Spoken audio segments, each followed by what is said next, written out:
ನಮಸ್ಕಾರ. ಇವತ್ತಿನ ವಿಷಯ ಬಹಳ ಪ್ರಾಮುಖ್ಯ. ನಾನೇಕೆ ಜೀವನದಲ್ಲಿ ಸತತವಾಗಿ ಸೋಲನ್ನು ಕಾಣುತ್ತಿದ್ದೇನೆ. ನಾನು ಡಾಕ್ಟರ್ ಭರತ್ ಚಂದ್ರ.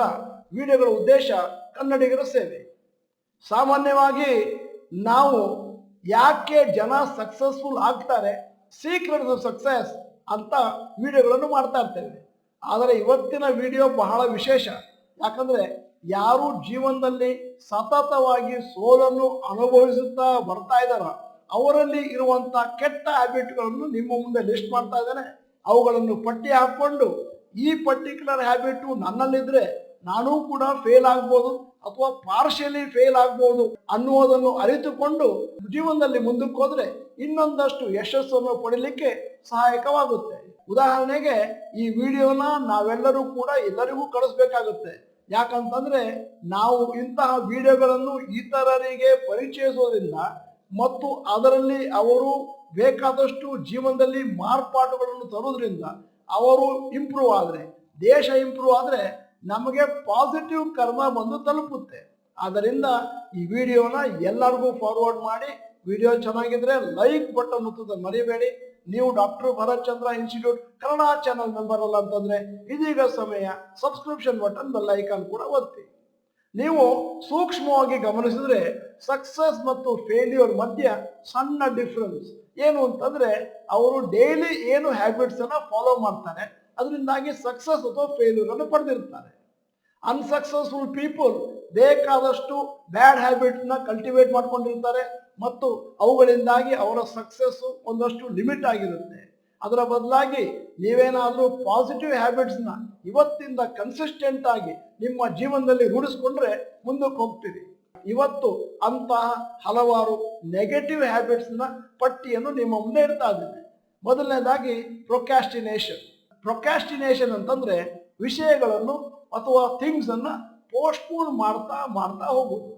ಆ ಪರ್ಟಿಕ್ಯುಲರ್ ಕೆಲಸ ಮಾಡಲಿಕ್ಕೆ ಬೇಕಾದಂತ ಎಲ್ಲ ಡೀಟೇಲ್ಸು ಮತ್ತು ಎಲ್ಲ ವಿಷಯಗಳು ನಮಗೆ ತಿಳಿದಿದ್ದು ಕೂಡ ಅದನ್ನು ನಾಳೆ ಮಾಡ್ತೇನೆ ಅಂತ ನಾವೇನಾದ್ರೂ ಪೋಸ್ಟ್ ಮಾಡಿದ್ರೆ ಅದಕ್ಕೆ ಪ್ರೊಕ್ಯಾಸ್ಟಿನೇಷನ್ ಅಂತ ಕರೀತೇವೆ.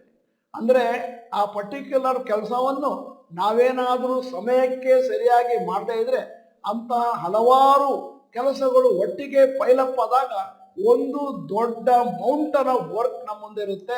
ಅದನ್ನ ಫಿನಿಶ್ ಮಾಡಲಿಕ್ಕೆ ಇಂಪಾಸಿಬಲ್ ಆಗುತ್ತೆ.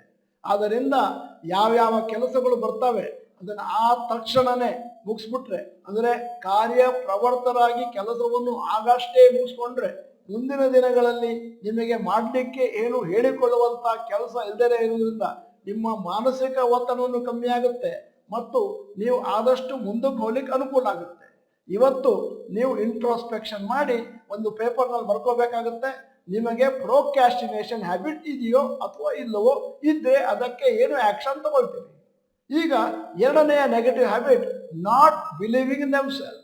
ನೀವು ಸಕ್ಸಸ್ಫುಲ್ ಮತ್ತು ಯಶಸ್ವಿಯಾದಂಥ ವ್ಯಕ್ತಿಯನ್ನು ನೋಡಿ ಅವರಲ್ಲಿ ತಮ್ಮ ಮೇಲಿನ ಬಗ್ಗೆ ಒಳ್ಳೆ ಅಭಿಪ್ರಾಯ ಇರುತ್ತೆ ಮತ್ತೆ ಅವರಿಗೆ ಅವರ ಎಬಿಲಿಟೀಸ್ ಬಗ್ಗೆ ಬೇಕಾದಷ್ಟು ಕಾನ್ಫಿಡೆನ್ಸ್ ಇರುತ್ತೆ. ಅವರು ಅವರ ಎಬಿಲಿಟೀಸ್ ಮತ್ತು ಪೊಟೆನ್ಷಿಯಲ್ ಮೇಲೆ ಒಂದಷ್ಟು ಭರವಸೆಯನ್ನು ಇಟ್ಟಿರ್ತಾರೆ ಮತ್ತು ಚಾಲೆಂಜಸ್ ಬಂದಾಗ ಅದನ್ನು ಸಕ್ಸಸ್ಫುಲ್ ಆಗಿ ನಿಭಾಯಿಸ್ಕೊಂಡು ಹೋಗ್ತಾರೆ. ಈ ತರ ನಮ್ಮಲ್ಲಿ ಸೆಲ್ಫ್ ಡೌಟ್ ಬಂದು ನಾನು ಕೇಪಬಲ್ ಅಲ್ಲ, ನನ್ನ ಜೀವನದಲ್ಲಿರುವಂತಹ ಗುರಿಗಳನ್ನು ನಾನು ತಲುಪಲಿಕ್ಕೆ ಆಗೋದಿಲ್ಲ ಮತ್ತು ಯಾವಾಗಲೂ ನನಗೆ ಇತರರ ಸಹಾಯ ಬೇಕಾಗುತ್ತೆ ಅಂತಂದಾಗ ನಮ್ಮ ಜೀವನದಲ್ಲಿ ಯಶಸ್ಸು ಒಂದಷ್ಟು ಹಿಂದಕ್ಕೆ ಬಿಡುತ್ತೆ. ಈಗ ಮೂರನೇದು ಅವಾಯ್ಡಿಂಗ್ ರಿಸ್ಕ್. ನಾನು ನೋಡಿದ ಹಾಗೆ ಇದು ಒಂದು ದೊಡ್ಡ ನೆಗೆಟಿವ್ ಹ್ಯಾಬಿಟ್. ಯಾಕಂತಂದ್ರೆ avoiding risk itself is a very big risk. ಯಾಕಂದ್ರೆ ನಮ್ಮ ಜೀವನದಲ್ಲಿ ನಾವು ಯಶಸ್ಸನ್ನು ಕಾಣಬೇಕು ಅಂತಂದ್ರೆ ಕ್ಯಾಲ್ಕುಲೇಟೆಡ್ ರಿಸ್ಕ್ ಗಳನ್ನು ತಗೊಳ್ಬೇಕು. ಯಾವಾಗಲೂ ರಿಸ್ಕ್ ಅನ್ನು ಅವಾಯ್ಡ್ ಮಾಡ್ತೇನೆ ಅಂತಂದ್ರೆ ನಮ್ಮ ಸಕ್ಸಸ್ ಅಷ್ಟಕ್ಕೆ ಲಿಮಿಟ್ ಆಗೋಗುತ್ತೆ ಮತ್ತು ನಮ್ಮಲ್ಲಿ ಒಂದು ಕಂಫರ್ಟ್ ಝೋನ್ ಅಂತಿದೆ. ಅಂದ್ರೆ ಯಾವ ಕೆಲಸವನ್ನು ಮಾಡಿದಾಗ ನನಗೆ ಬೇಕಾದಷ್ಟು ಕಂಫರ್ಟ್ ಇದೆ ಮತ್ತು ಯಾವ ಕೆಲಸವನ್ನು ಮಾಡಿದಾಗ ನನಗೆ ಕಂಫರ್ಟ್ ಇಲ್ಲ, ಒಂದಷ್ಟು ಮುಜುಗರ ಆಗುತ್ತೆ. ನಾವು ಆದಷ್ಟು ನಮ್ಮ ಕಂಫರ್ಟ್ ಝೋನಿಂದ ಹೊರಗೆ ಬಂದು ನಾವು ಯಾವುದರಲ್ಲಿ ಯಾವ ಕೆಲಸವನ್ನು ಮಾಡುವಾಗ ಮುಜುಗರ ಆಗುತ್ತೆ, ಯಾವ ಕೆಲಸವನ್ನು ಮಾಡುವಾಗ ನಮಗೆ ಒಂದಷ್ಟು ಮನಸ್ಸಿಗೆ ಹೆದರಿಕೆ ಆಗುತ್ತೆ, ಆ ಕೆಲಸಗಳನ್ನು ಕಂಟಿನ್ಯೂಸ್ ಆಗಿ ಮಾಡ್ತಾ ಮಾಡ್ತಾ ಬಂದ್ರೆ ಆವಾಗ ನಿಮ್ಮ ಸ್ಕೋಪು, ನಿಮ್ಮ ಸಕ್ಸಸ್ ಎಕ್ಸ್ಪಾಂಡ್ ಆಗ್ತಾ ಹೋಗುತ್ತೆ. ಆದ್ದರಿಂದ ಬಹಳ ಇಂಪಾರ್ಟೆಂಟ್ ಟೇಕಿಂಗ್ ಕ್ಯಾಲ್ಕುಲೇಟೆಡ್ ರಿಸ್ಕ್. ಈಗ ನಾಲ್ಕನೇದು ಲ್ಯಾಕ್ ಆಫ್ ಪ್ಲಾನಿಂಗ್. ಒಂದು ಗಾದೆ ಮಾತಿದೆ, failing to plan is planning to fail. Unsuccessful people ಅವರ ಜೀವನದಲ್ಲಿ ಒಂದು ಕ್ಲಿಯರ್ ಪ್ಲಾನ್ ಇರೋದೇ ಇಲ್ಲ. ಸಕ್ಸಸ್ಫುಲ್ ಇಂಡಿವಿಜುವಲ್ಸ್ ಹತ್ರ ಒಂದು ಗೋಲ್ ಸೆಟ್ಟಿಂಗ್ ಇರುತ್ತೆ, other hand understand the value of the planning ಇರುತ್ತೆ, ಮತ್ತು ಅವರು ಅವರ ಕೆಲಸಗಳನ್ನು ಪ್ರಯಾರಿಟಿ ವೈಸ್ ಬರ್ಕೊಂಡು ಒಂದಾದ ಮೇಲೆ ಒಂದರಂತೆ ಕಂಪ್ಲೀಟ್ ಮಾಡ್ತಾ ಹೋಗ್ತಾರೆ, ಮತ್ತು ಯಾವ ಯಾವ ಸಮಯದಲ್ಲಿ ಯಾವ ಯಾವ ಕೆಲಸವನ್ನು ಮಾಡಬೇಕು ಅಂತ ಅಲೋಕೇಶನ್ ಕೂಡ ಮಾಡ್ಕೊಳ್ತಾರೆ. ಆದ್ದರಿಂದ ನಮ್ಮ ಜೀವನದಲ್ಲಿ ಮುಂದಕ್ಕೆ ಬರಬೇಕು ಅಂತಂದ್ರೆ ಬಹಳ ಇಂಪಾರ್ಟೆಂಟು ನಮ್ಮ ಜೀವನದಲ್ಲಿ ಪ್ಲಾನಿಂಗ್ ಮಾಡೋದು, ಗೋಲ್ ಸೆಟ್ಟಿಂಗ್ ಮಾಡೋದು ಮತ್ತು ಸಮಯದ ನಿರ್ವಹಣೆ. ಈಗ ಐದನೆಯ bad habit, getting stuck in the past. ಇದು ಕೂಡ ಬಹಳ ಬಹಳ ಪ್ರಾಮುಖ್ಯವಾದ ಒಂದು ನೆಗೆಟಿವ್ ಹ್ಯಾಬಿಟ್ ಅನ್ಸಕ್ಸಸ್ಫುಲ್ ಪೀಪಲ್ ಅಲ್ಲಿ ದಂಡಿಯಾಗಿರುತ್ತೆ. ಅಂತಂದ್ರೆ ಯಾವಾಗಲೂ ಹಿಂದಿನ ದಿನಗಳ ಬಗ್ಗೆ ಮಾತಾಡೋದು, ಹಿಂದಿನ ದಿನಗಳಲ್ಲಿ ಯಾವ ಅವಕಾಶಗಳನ್ನು ಕಳೆದುಕೊಂಡಿದ್ದೇನೆ ಅದರ ಬಗ್ಗೆ ಚಿಂತಿಸುತ್ತಾ ಮುಂದೆ ಬರುವಂತ ಎಲ್ಲ ಅವಕಾಶಗಳನ್ನು ಕೈ ಚೆಲ್ಲುವುದು. ಅಂದ್ರೆ ಫೋಕಸ್ ಆನ್ ದ ಪಾಸ್ಟ್ ಇರಬೇಕು, ಕೇವಲ ಅದರಲ್ಲಿ ಪಾಠವನ್ನು ಕಲೀಲಿಕ್ಕೋಸ್ಕರ ಅದರಲ್ಲೇ ನಾವು ಇಡೀ ದಿನ ಹಳೆಯದನ್ನೇ ಯೋಚನೆ ಮಾಡ್ತಾ ಇದ್ರೆ ಮುಂದಿನ ದಿನಗಳ ಬಗ್ಗೆ ಯೋಚನೆ ಮಾಡಲಿಕ್ಕೆ ಸಮಯ ಇರುವುದಿಲ್ಲ. ನಾವು ಜೀವನದಲ್ಲಿ ಸಫಲರಾಗಬೇಕು ಅಂತಂದ್ರೆ ಹಿಂದಿನ ದಿನಗಳಿಂದ ಪಾಠವನ್ನು ಕಲಿತು ಇವತ್ತಿನ ಬಗ್ಗೆ ಫೋಕಸ್ ಮಾಡಿ ಮುಂದಿನ ದಿನಗಳ ಬಗ್ಗೆ ಏನಾಗಬೇಕು ಅಂತ ಯೋಚನೆ ಮಾಡುತ್ತಾ ಇವತ್ತು ಆ ಕೆಲಸವನ್ನು ಮುಗಿಸ್ಬೇಕಾಗುತ್ತೆ. ಆದ್ದರಿಂದ getting stuck in the past ಇದು ಒಂದು ಕೆಟ್ಟ ಹ್ಯಾಬಿಟ್. ಇವತ್ತು ಈ ವಿಡಿಯೋ ಮಾಡಿದ ಉದ್ದೇಶ ಏನು ಅಂತಂದ್ರೆ ಎಲ್ಲರೂ ಕೂಡ ಈ ವಿಡಿಯೋನ ನೋಡಿ ಇತರರಿಗೆ ಫಾರ್ವರ್ಡ್ ಮಾಡ್ಬೋದು.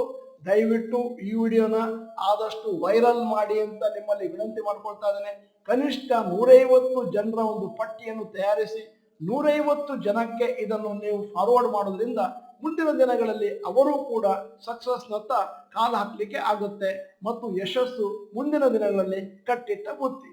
ಇವತ್ತು ಎಲ್ಲರೂ ಕೂಡ ಒಂದು ಪೆನ್ನು ಮತ್ತು ಪೇಪರ್ ಅನ್ನು ತಗೊಂಡು ಈ 5 ಹ್ಯಾಬಿಟ್ ಅನ್ನು ಅಂದ್ರೆ ಈ 5 ನೆಗೆಟಿವ್ ಹ್ಯಾಬಿಟ್ ಅನ್ನ ಪಟ್ಟಿ ಮಾಡಿಕೊಂಡು ಇವುಗಳಲ್ಲಿ ಯಾವುದು ನನ್ನಲ್ಲಿದೆ ಮತ್ತು ಯಾವುದರಿಂದ ನನ್ನ ಯಶಸ್ಸು ಕುಂಠಿತವಾಗ್ತಾ ಇದೆ, ನಾನು 100% ಯಶಸ್ಸನ್ನು ಸಾಧಿಸಬೇಕಾದ್ರೆ ಇವುಗಳಲ್ಲಿ ಯಾವುದನ್ನು ನನ್ನ ಜೀವನದಿಂದ ತೊಲಗಿಸಬೇಕು ಅಂತ ಯೋಚನೆ ಮಾಡಬೇಕಾಗುತ್ತೆ.